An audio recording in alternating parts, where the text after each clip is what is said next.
রাখিকে কিন্তু খুঁজে পাওয়া গেছে, তাকে তার আগের বাসা ছেড়ে দিতে হয়েছিল, যেই বাসায় তার শহীদ স্বামীর স্মৃতি জড়ায় আছে। আমরা বাড়িওয়ালার সাথে কথা বলছি, যদিও নতুন ভাড়া হয়ে গেছে, কিন্তু আমরা চেষ্টা করতেছি তাকে আগের বাসাতেই তুলে দিতে। আমি জুলাই ফাউন্ডেশনের স্নিগ্ধকে জানাইছি যে রাখির যা পাওনা আছে শহীদ পরিবার হিসাবে সেটা যেন পাওয়া যায়। স্নিগ্ধ বলছে যে ব্যবস্থা নেবে। আমি ব্যক্তিগতভাবে এই পরিবারের সকল দায়িত্ব নিছি। আপনাদের কাছে দোয়ার দরখাস্ত যান, সৃষ্টিকর্তা আমাকে এই পরিবারকে সকল সাহায্য করার তৌফিক দেন। রাখি আমার মেয়ে, এখন থেকে আমার এক ছেলে আর এক মেয়ে। রাখিও আমাকে বাবা বলে ডাকে। আমার মেয়ে ছিল না, আমার দুঃখ ছিল, সেটা খোদা তাআলা মিটাই দিলেন। এখন আমি শান্তিতে ঘুমাইতে পারবো। এই মেয়েটার মাথার উপরে ছাদ হয়ে থাকার তৌফিক সৃষ্টিকর্তা যেন আমাকে দেন। আমাদের উপদেষ্টারা হাতে রাষ্ট্রটা পাইছেন, কিন্তু বিপ্লবটা যে নির্মাণ করেন নাই, তাই হাজার হাজার শহীদ পরিবার আর আহতদের জন্য কিছুই করার টাইম নাই ওনাদের। শুধুই আওয়াজ। শহীদ পরিবারদেরকে ওনারা প্রাথমিকভাবে 5 লাখ আর আহতদের প্রাথমিকভাবে 1 লাখ করে দিবেন। যদি ওনারা আগে বলছিলেন শহীদ পরিবারকে 30 লাখ করে দেবেন ওনারা, আমরা কিন্তু ভুলি নাই এইটা। এই রাখির একটা কাজ ছিল ওই শহীদ পরিবারের টাকা নিয়ে। তো সার্জিস জুলাই ফাউন্ডেশনে যাইতে বলছিল, মেয়েটা গেছিল, সার্জিস ছিল না। এরপরে মেয়েটা ফোন দিছে 3 সপ্তাহ ধরে, সার্জিস ফোন ধরে না। কেন সার্জিস? উপদেষ্টা তো এখনো হও নাই, তাই না? তার আগে উপদেষ্টা হও, তারপর না হয় এত ব্যস্ত হইও। এই অভিযোগ সত্য না মিথ্যা আমি জানি না, কিন্তু আমার মেয়ে তোমার কাছে সাহায্যের জন্য যাবে না। ওর তোমাদের সাহায্যের দরকার নাই। যদি সাহায্য করতে চাও, ওর বাসায় যায় শুনবা কি কাজ ছিল। করে দিতে পারলে করে দিবা, না করলেও ক্ষতি নাই। এখন আমি এরকম অসংখ্য শহীদ পরিবারের অভিযোগ পাইতেছি, তাদের উপেক্ষার গল্প শুনতেছি, তারা কি নিদারুণ কষ্টের জীবন পার করছে তা শুনতেছি। তাদের সাথে কি অপমানজনক আচরণ করা হচ্ছে, কি নির্মম আচরণ করা হচ্ছে, উপদেষ্টারা কেউ কেউ করছেন, সেটাও শুনছি। আমি রেকর্ড রাখছি। আমি সাবধান করে বলতে চাই, শহীদ পরিবারের সাথে এই আচরণ বন্ধ না হলে আমি কলে সবার নাম কয়ে দেব কে কি আচরণ করছে। শহীদ পরিবারের সাথে এই নির্মম আচরণের জবাব কিন্তু জনগণ দিয়ে দেবে, জানায় দেব সবাইকে। পন্দে যে তেল জমিছে না, ওটা বাইর করে দিবে পাবলিক। কিন্তু প্রফেসর ইউনূসের সরকারকে বলতেছি, শহীদ পরিবারদেরকে আগামী 2 মাসের মধ্যে প্রতিশ্রুত 30 লাখ টাকা দিয়ে দেবেন। আমি ইউরোপের শহরে শহরে গিয়া জুলাই ফাউন্ডেশনের জন্য দান করতে প্রবাসীদের উদ্বুদ্ধ করছি। এরিটে সাহেব দেখায় দেন কোপেনহেগেনে গত পরশু কিভাবে উদ্বুদ্ধ করছি।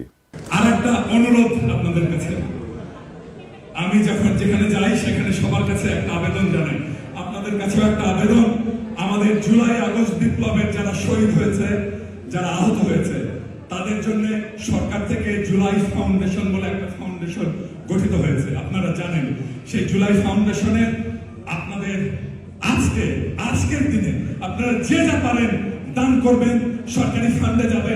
আমাদের আহত এবং নিহত ভাইদের জন্য সেই অর্থ ব্যবহৃত হবে। আমি আয়োজকদের কাছে সাইটের ঠিকানা দিয়ে গেছি, আপনারা ক্রেডিট কার্ডে পেমেন্ট করতে পারবেন, ব্যাংক ট্রান্সফার করতে পারবেন।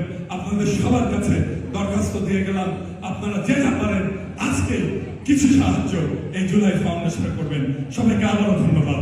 ইনকিলাব জিন্দাবাদ। আপনি ওয়েবসাইটটাও দেখায় দেন এডিট সাহেব, কিভাবে পেমেন্ট করতে হবে সেটা দেখাই দিয়েন। ডিসক্রিপশনে লিঙ্ক দেওয়া থাকলো, আপনারা যে যা পারেন সাহায্য করবেন। বিশেষ কইরা প্রবাসীদেরকে বলবো, বাংলাদেশে এই জুলাই ফাউন্ডেশনে ডোনেট করলে, দান করলে আপনি কর রেয়াত পাবেন, এমনকি আমেরিকাতেও পাবেন।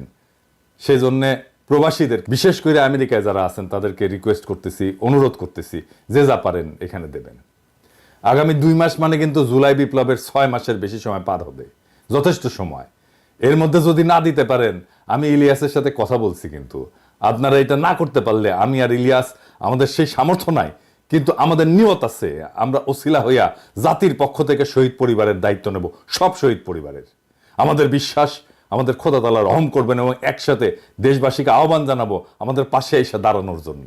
জনগণ কালে দাঁড়াবে আমাদের পাশে, আমাদের আওয়াজ শুনে, আমাদের আহ্বান শুনে।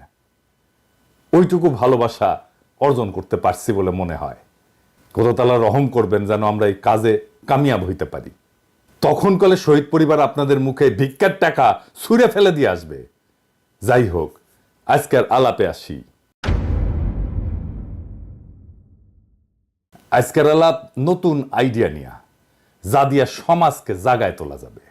আমি এর মধ্যে বেশ কয়েকটা আইডিয়া দিছি। আমি জানি বাস্তবায়ন করবে না, তাও দেয়া বন্ধ করব না। আইডিয়াগুলো এমন কোনো বোমবাস্টিং আইডিয়া ছিল না, যা খুবই বাস্তবায়নযোগ্য ছিল। আপনারা তো দেখছেন, উপদেষ্টারা যদি এগুলা বাস্তবায়ন না করেন তাহলে কলে পাবলিকে অপদার্থ বলে ট্যাগ দিয়ে দিবে।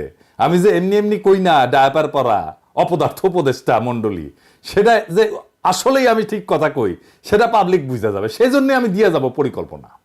সরকারের উপদেষ্টারা পরিকল্পনাগুলো কাজে লাগান, যা দিচ্ছি কাজ করেন। পরিকল্পনা বাইর করা সহজ না, কিন্তু অনেক চিন্তা ভাবনা করতে হয়। বিনা পয়সায় পাইতেছেন তো, তাই পাত্তা দিতেছেন না।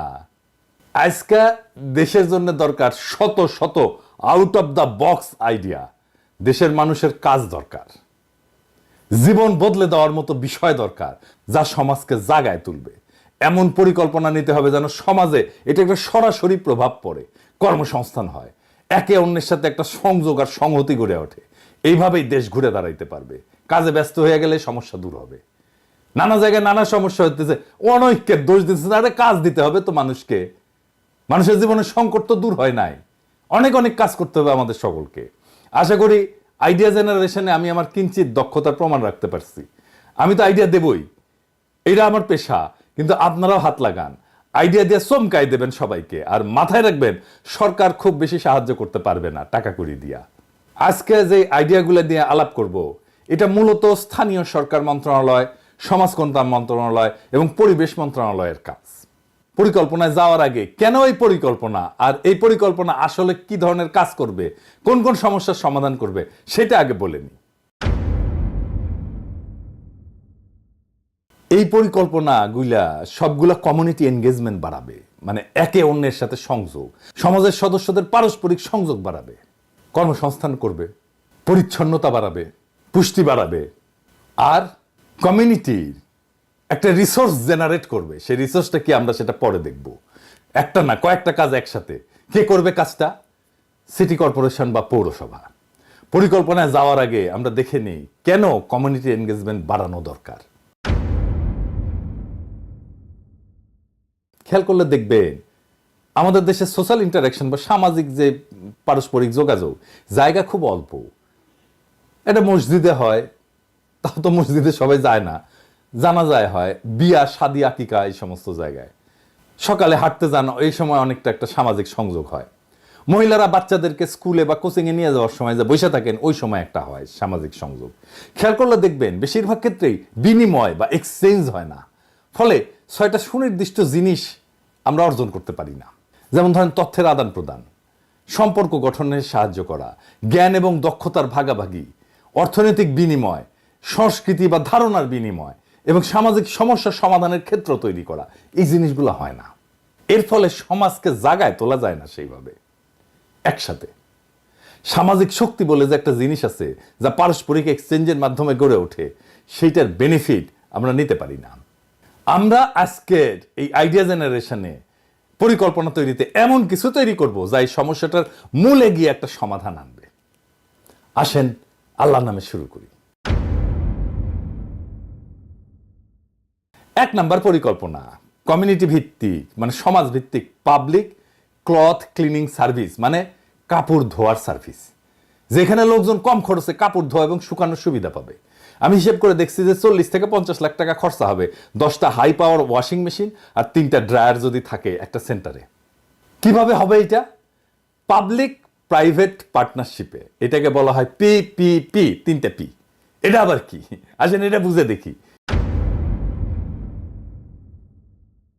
এইটা রোমান সম্রাটদের আবিষ্কার। সরকার অনেক সময় টাকা থাকে না, তখন যৌথভাবে প্রাইভেট কোম্পানিগুলোর সাথে যৌথভাবে কিছু প্রকল্প গ্রহণ করে। তো এটা রোমান সম্রাটরা শুরু করে। ধরেন একটা ব্রিজ দরকার, সম্রাটের টাকা নাই বা রাজকোষের টাকা খরচা করবে না সে বলতো ব্যবসায়ীদের যে এই তোমরা যে চাও এই ডিজাইন করে দিলাম, এই ডিজাইনে ব্রিজ তৈরি করতে পারো।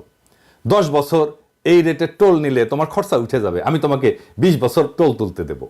তারপরে এই ব্রিজের মালিকানা তুমি সম্রাটের হাতে তুলে দিবা। ব্যবসায়ী তার লাভ পাইলো, সরকার একটা সম্পদ পাইলো, মানুষের একটা সমস্যা মিটলো ইমিডিয়েটলি।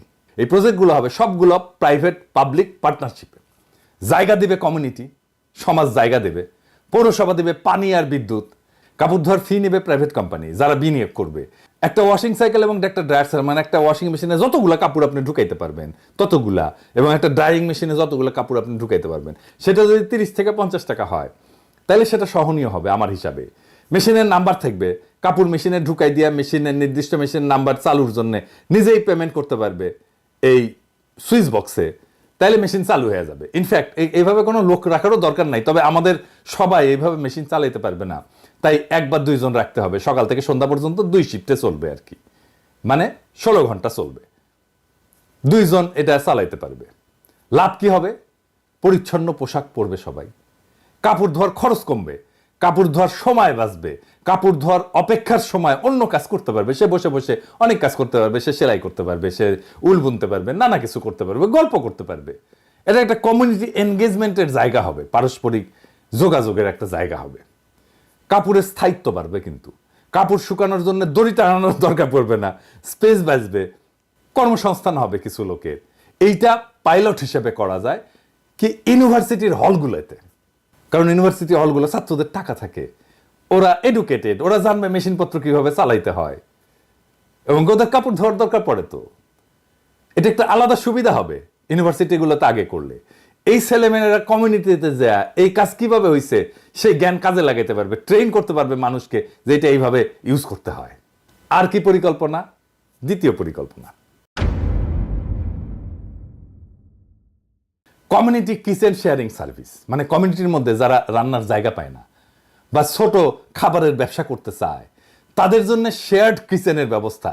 একইভাবে মানে সবাই মিলে শেয়ার করবে এরকম কিচেন, একইভাবে জায়গা দেবে কমিউনিটি, ইলেকট্রিসিটি গ্যাস দেবে পৌরসভা, প্রাইভেট পাবলিক পার্টনারশিপে হবে, একেবারে মডার্ন কিচেন হবে, অনেকগুলো চুলা থাকবে, সার কইরা ধোয়ার জায়গা থাকবে, এমনকি বাসনপত্র ধোয়ারও জায়গা থাকবে, কিচেন ব্যবহার করা শিখাই দেবে, দলে দলে এসে রান্না করবে, খাবার আর পুষ্টি নিয়ে আলাদা ক্লাসের ব্যবস্থা থাকবে, কুকিং ক্লাস হবে ছাত্রছাত্রীদের জন্য, তারা উৎসব করে রান্না শিখবে এসে দলে বেঁধে।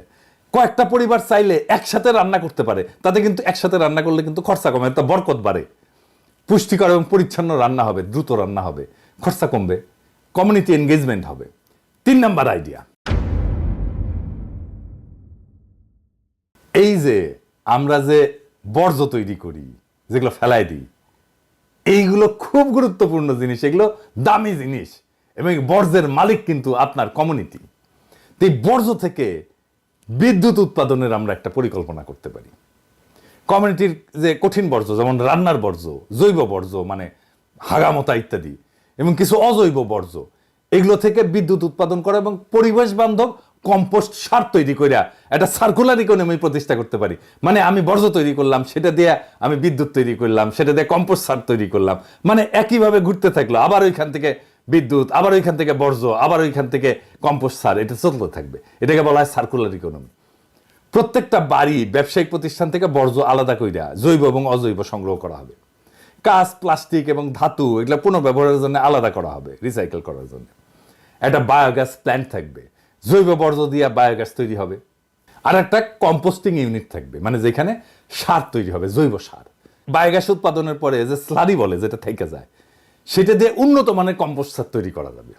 তো এই কমিউনিটিতে যে ঘর বাড়ি আছে, স্ট্রিট লাইট আছে, ওইগুলা ওই বিদ্যুৎ দিয়ে সরবরাহ করা যাবে মাইক্রোগ্রিডে।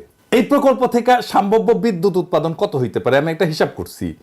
হিসাবটা হয়তো একটু ভুলভাল থাকতে পারে, বাট একটা ধারণা নেওয়ার জন্য আমি হিসাব করছি আর কি। আসেন হিসাবটা দেখি। ধরেন একটা কমিউনিটি যদি আমরা ধরি 500 পরিবারের, প্রত্যেক দিন 1 টন জৈব বর্জ্য উৎপাদন করে। 1 টন জৈব বর্জ্য থেকে বায়োগ্যাস উৎপাদন হয় 100 cubic metre. 100 cubic metre biogas থেকে প্রায় 200 কিলোওয়াট প্রত্যেক ঘন্টায় তৈরি হতে পারে। 500 পরিবার দৈনিক বিদ্যুতের চাহিদা গড়ে পার ঘন্টায় 250 কিলোওয়াট হইলে 80% চাহিদা পূরণ করা সম্ভব এই বায়োগ্যাস দিয়ে। সে যেটা হাঁকবে মুদবে সেটা দিয়েই বিদ্যুৎ উৎপাদন করা যাবে 80%। তো কর্মসংস্থান হবে। যেমন ধরেন বর্জ্য সংগ্রহ এবং পৃথকীকরণে 10 থেকে 15 জন লাগাইতে পারবো, বায়োগ্যাস প্ল্যান্ট পরিচালনায় 5 থেকে 7 জন, কম্পোস্টিং ইউনিটে 3 থেকে 5 জন, মার্কেটিং এবং প্রশাসনিক কাজে, অ্যাডমিনিস্ট্রেটিভ কাজে 5 থেকে 8 জন। মোট কর্মসংস্থান হবে 20 থেকে 30 জন। মানে একটা কমিউনিটিতে 500 পরিবারের 20-30 জনকে আমি চাকরি দিয়ে দিতে পারবো এই প্রকল্পে। আর এই যে বায়োগ্যাস প্ল্যান্ট, এইখান থেকে প্রত্যেক দিন গড়ে 0.5 টন জৈব স্লারি পাওয়া যাবে। এই স্লারিকে প্রক্রিয়াজাত করে প্রত্যেক মাসে 15 টন কম্পোস্ট সার উৎপাদন করা যাবে। প্রচুর দাম কিন্তু 15 টন সার, কম্পোস্ট সার, জৈব সার। স্থানীয় কৃষিখাতের জন্য এটা সার বিক্রি করা যাবে এবং দেখা যাবে যে বাকি 20% বিদ্যুৎ, এই 20% বিদ্যুৎ এই জৈব সারের খরচ থেকেই চলে আসবে, আরো কিছু আলাদা থাকবে, এক্সট্রা থেকে যাবে টাকা পয়সা। এতে কি সুবিধা? একটা বর্জ্য ব্যবস্থাপনার উন্নতি হবে, জমির নিচে বর্জ্য জমার হার কমবে এবং এই যে গ্রিন হাউস গ্যাস যেটা বাইরে তাপমাত্রা বাইরে যাইতেছে পৃথিবীর, সেটা নিঃসরণ কমবে। স্থানীয়ভাবে বিদ্যুৎ উৎপাদন হবে পুরাটাই, কম্পোস্ট সারের মাধ্যমে অতিরিক্ত আয় হবে। এই কমিউনিটি আসলে বিদ্যুৎ খরচা লাগবেই না, কারণ ওই যে বললাম যে বাকি 20% বিদ্যুতের চাহিদা কম্পোস্ট বেচে করা যাবে। কর্মসংস্থান হবে, কমিউনিটির মধ্যে বর্জ্য ব্যবস্থাপনা একটা সচেতনতা হবে। এই প্রকল্প জাতিসংঘের সাহায্য পাবে, কারণ এইটা এসডিজি গোলের সাথে সংযোগ আছে। জানেন তো, জাতিসংঘের একটা টেকসই উন্নয়নের লক্ষ্যমাত্রা আছে যা সব দেশ অর্জন করার জন্য কাজ করতেছে, সেই লক্ষ্য পূরণ করবে। আরেকটু বুঝে নিই এটা আসলে কি। এইটা জাতিসংঘ 17টা টেকসই উন্নয়নের লক্ষ্য নিচ্ছে 2015 সালে এবং 2030 সালের মধ্যে এইটা অর্জনের পরিকল্পনা করেছে। আমাদের হাতে মাত্র 5 বছর সময় আছে। এটার উদ্দেশ্য হচ্ছে যে সারা বিশ্বে যে চ্যালেঞ্জ মোকাবেলা করতেছে মানুষজন, তার একটা টেকসই, সমতা ভিত্তিক, সাম্য ভিত্তিক এবং উন্নত পৃথিবী গড়ে তোলা। এগুলো খুব ভালো ভালো জিনিস কিন্তু, যেমন দারিদ্র বিমোচন, চরম দারিদ্র দূর করা, ক্ষুধামুক্ত পৃথিবী করা, খাদ্য নিরাপত্তা, পুষ্টি নিশ্চিত করা। আমরা কিন্তু কমিউনিটি কিচেন করে একটা খাদ্য নিরাপত্তারও কিছু অংশ করতে পারবো। স্বাস্থ্য কল্যাণ, শিক্ষা, গুণগত শিক্ষা এবং মানসম্মত শিক্ষা প্রদান করা, নারী পুরুষের সমতা প্রতিষ্ঠা করা, নিরাপদ পানি এবং স্যানিটেশনের ব্যবস্থা করা, স্বল্প খরচে পরিচ্ছন্ন জ্বালানি পাওয়া, যেটা আমরা এটা দিয়ে করব আর কি, এই জ্বালানির এটা দিয়ে করব। সবার জন্য উন্নত কর্মসংস্থান, টেকসই শিল্পায়ন এবং এই ইনফ্রাস্ট্রাকচার উন্নয়ন, মানে রাস্তা, ব্রিজ, এগুলো হচ্ছে ইনফ্রাস্ট্রাকচার। দেশ এবং সমাজে বৈষম্য কমানো। বৈষম্য কমানো তো আমাদের জুলাই বিপ্লবের একটা অন্যতম প্রধান লক্ষ্য ছিল। বাসযোগ্য এবং পরিবেশ বান্ধব শহর, এটাও আমরা করতে পারবো এই যে বর্জ্য ব্যবস্থাপনা দিয়া। প্রাকৃতিক সম্পদের দক্ষ ব্যবহার, আমরা প্রাকৃতিক সম্পদের দক্ষ ব্যবহার করতে পারতেছি। গ্রিন হাউস গ্যাস নির্গমন করানো, আমরা কিন্তু এই যে বর্জ্য ব্যবস্থাপনা করে গ্রিন হাউস গ্যাস নির্গমন কমাতে পারতেছি। সমুদ্রের যে সম্পদ সেটাকে সংরক্ষণ করা, স্থলে যে জীব বৈচিত্র্য আছে, বন, জীব বৈচিত্র্য, এটা সংরক্ষণ করা, একটা শান্তিপূর্ণ সমাজ প্রতিষ্ঠা করা। সমাজে তখনই শান্তি থাকবে যখন সমাজে কর্মসংস্থান থাকবে, যুবকদের কাজ থাকবে এবং বৈশ্বিক অংশীদারিত্বের মাধ্যমে এই লক্ষ্য অর্জন। তো আমরা তো দেখলাম যে এই লক্ষ্যগুলো বিশ্বের দারিদ্র, ক্ষুধা, অসমতা, পরিবেশগত সমস্যার সমাধান দিতে বিভিন্ন দিক থেকে কাজ করে। তাহলে আমরা দেখলাম যে পরিকল্পনাগুলো এসডিজি গোল বা জাতিসংঘের যে টেকসই উন্নয়ন পরিকল্পনার যে লক্ষ্য, যেটা 2030 সালের মধ্যে আমাদের অর্জন করতে হবে, সেটার অনেকগুলো এইগুলো অর্জন করে ফেলে। তো এই পরিকল্পনা বাস্তবায়নের জন্য পাবলিক প্রাইভেট পার্টনারশিপ লাগবে, তাই না? কিন্তু এই ধরনের প্রকল্পে ইউরোপ থেকে প্রচুর বিনিয়োগ আনা যাবে। যদি কেউ 60% বিনিয়োগ করতে পারেন, বিশেষ করে এই বর্জ্য ব্যবস্থাপনায়, তাহলে বাকি 40% বিনিয়োগ ইউরোপ থেকে করায় দেওয়া সম্ভব। প্রফেসর ইউনূস জানেন কোথায় থেকে পাওয়া যাবে। ওনার টাইম না হলে আমি নিজে এটা জোগাড় করে দেওয়ার দায়িত্ব নিতে পারি, গ্যারান্টি দিচ্ছি। যদিও জানি ওনারা আমার দিবেন না দায়িত্ব, কারণ আমার নাকি ম্যানেজ করা যায় না। ম্যানেজ করা যায় না মানে আমার মাথা গরম, আমি গালাগালি করি, আমি অশিক্ষিত, আমি বগুড়া ভাষায় কথা বলি, হ্যাঁ, আমি ফটো করে ইংরেজি করতে পারি না, আমি আনম্যানেজেবল। তো যে গরু দুধ দেয় তার দুটা লাথি খেলে সমস্যা কি, অসুবিধা আছে? তো নিজেরা করেন, আমার সাহায্য না চাইলে তাও করেন নিজেরা। বাংলাদেশকে 1 বছরের মধ্যে আকাশে তুলে দেওয়া যায় রে ভাই। না পারেন সৃজনশীল আইডিয়া বের করতে, আইডিয়া দিলে সেটা বাস্তবায়ন করার ক্ষমতা, আগ্রহ, উৎসাহ, উদ্যম নাই। মহাযন্ত্রণা হয়েছে সরকার নিয়ে। এই সুবর্ণ সময় হেলায় হারায়েন না ভাই, আপনাদের প্লিজ লাগে।